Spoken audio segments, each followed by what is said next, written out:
Po shiko, dyshimet janë ngritur për vepra penale nga eks-personat, në këtë rast përmenden komisioner, po këta duhet ta vërtetoj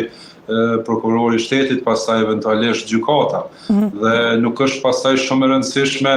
sasia e votave, sepse neli 216 i kodit penal ka 2 paragraf dhe rregullon mënyrën dhe cilëson e kualifikon veprën penale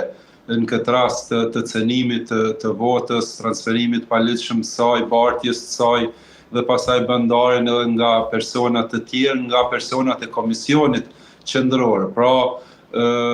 duhet të ketë një hetim gjithëpërfshirës, jo vetëm që duhet të ketë, por është konfirmuar tashmë nga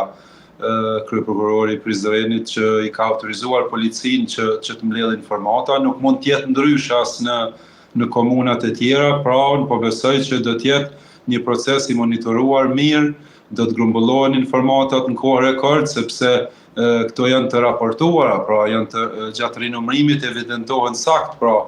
policia nuk e ka shumë të vështirë që t'i evidentoj këto shkelje, pastaj t'i dërgoj në prokurori, ku prokuroria duhet t'i intervistoj të gjithë të dyshuarit, të cilët duhet jemi të qartë janë dhe ata që do të intervistohen duhet jenë të presupozuar të pafajshëm, ka një parim bazë të drejtësisë, pra prezumimi i pafajësisë.